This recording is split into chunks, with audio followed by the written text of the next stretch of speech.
menyampaikan tanggapan saya mengenai masa Orde Baru dan Reformasi. Orde Baru adalah sebutan bagi masa pemerintahan Presiden Soeharto di Indonesia.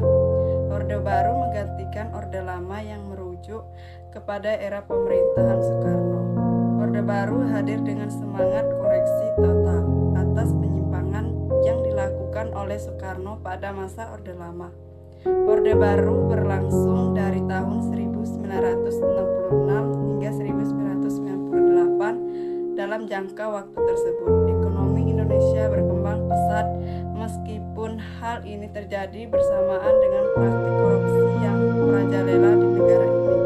Selain itu, kesenjangan antar negara yang kaya dan miskin juga semakin melebar. Pada hakikatnya, Orde Baru merupakan tatanan seluruh kehidupan rakyat, bangsa dan negara yang diletakkan pada kemurnian pelaksanaan Pancasila dan Undang-Undang Dasar 1945 atau sebagai koreksi terhadap penyelewengan yang terjadi di masa lampau. Selama Orde Baru pemerintah melaksanakan kebijakan ekonomi yang terbanyak berubah hingga 32 tahun lamanya. Disebabkan ketika itu pemerintah berhasil menciptakan stabilitas politik yang berimbas pada stabilitas ekonomi.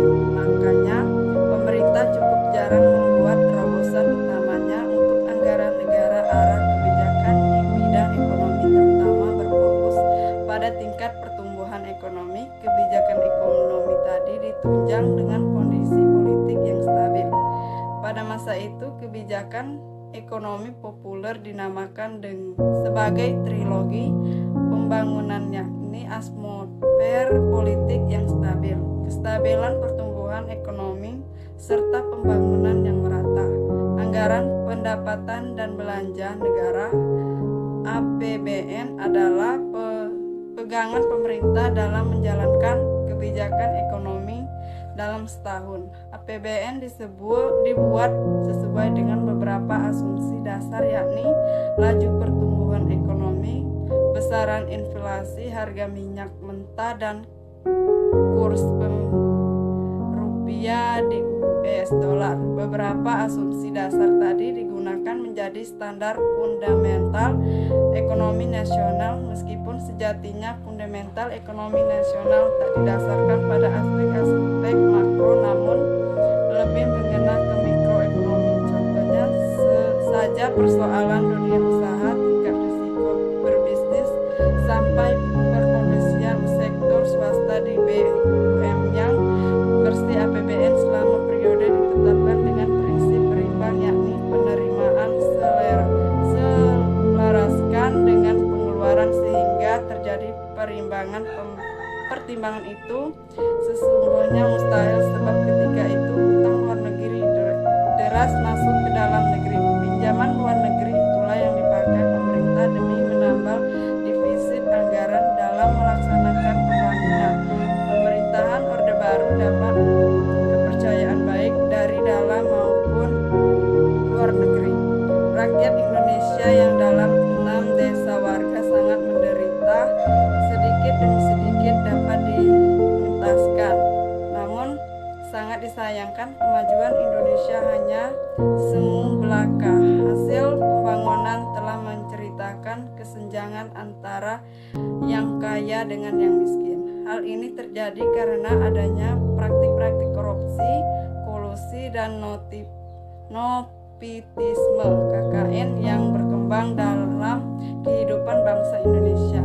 Akibatnya terjadi krisis multidimensional atau berbagai bidang, seperti 1. Krisis politik karena terlalu lama Presiden Soeharto berkuasa, kurang lebih 32 tahun. 2. Krisis ekonomi karena terlalu banyak utang Indonesia kepada luar negeri dan banyak terjadi korupsi. 3. Krisis sosial. Pertikaian sosial yang terjadi sepanjang tahun 1906 telah memicu munculnya kerusuhan antar agama dan etnis, misalnya di Situbondo, Jawa Timur, Tasikmalaya, Jawa Barat, Sunggau, Dedo, Kalimantan Barat yang meluas ke Singkawan dan Pontianak. Sedangkan reformasi suatu kegiatan untuk menuju suatu perubahan yang baru, dan perubahan itu mengarah pada perubahan yang positif. Di bidang pemerintahan, Presiden B.J. Habibie yang dimulai sejak pengunduran diri Presiden Soeharto itu sangatlah baik dan sangat berpengaruh dengan Indonesia pada saat ini. Sebelum reformasi di segala bidang pada tahun 1999 itu yang terjadi akibat krisis multidimensi keadaan Indonesia sangat parah, baik di bidang ekonomi, politik, dan lain-lain.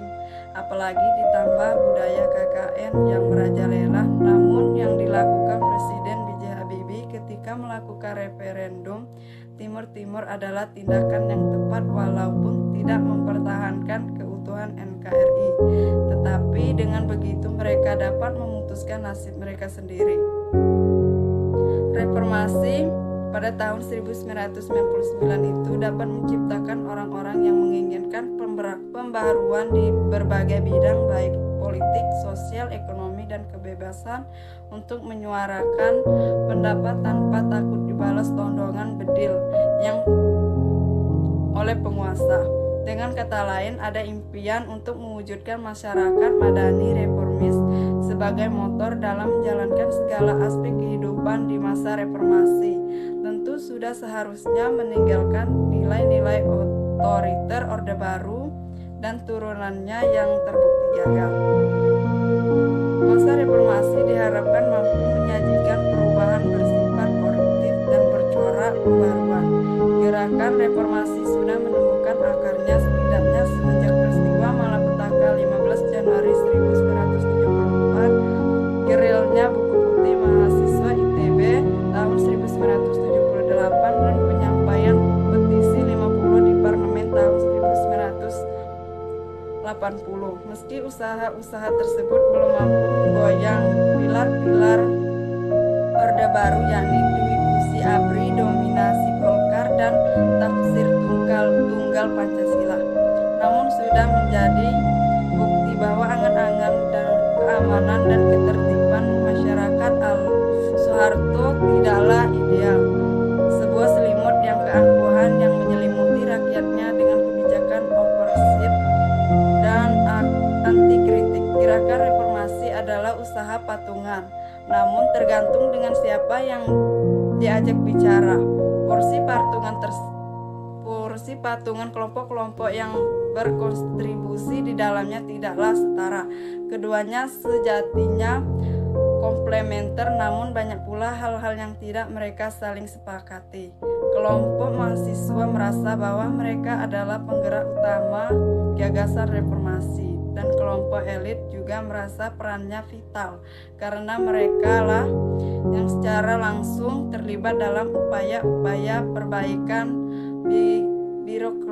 birokrasi administratif dalam pemerintahan. Karena itulah banyak suara sumbang terdengar di mana-mana tak lama pasca Soeharto dilengsarkan. Tanda muramnya potensi reformasi mulai terlihat ketika Trisula reformis Megawati, Gus Dur, dan Amin Rais terlibat dalam pembagian kekuasaan, terutama kala Amin Rais membuat poros tengah untuk menjenggal Megawati dan kemudian menurunkan Gus Dur dari kursi kepresidenannya. Ditambah dua kelompok mahasiswa paling mencolok, yakni kiri sosialis moderat dan kanan Islam konservatif, yang sebelumnya menemukan tujuan bersamanya menggulingkan Orde Baru, pun saling sibuk dengan kepentingan kelompoknya masing-masing. Tidak adanya gerakan kompak untuk menyamakan visi misi reformasi itulah yang menyebabkan mengapa tokoh-tokoh reformis terlibat gagal membentuk tatanan reformasi yang ideal dan benar-benar mengeliminasi warisan Orde Baru. Pilar-pilar Orde Baru memang berhasil diruntuhkan, tetapi lantai kotor yang menjadi tempat pilar-pilar tersebut tegak berdiri luput untuk kebersihannya, dan celaka di atas lantai reformasi kini didirikan terlihat kokoh namun tidak sedap dipandang mata. Itulah pentanggapan dari saya akhiri. Wassalamualaikum warahmatullahi wabarakatuh.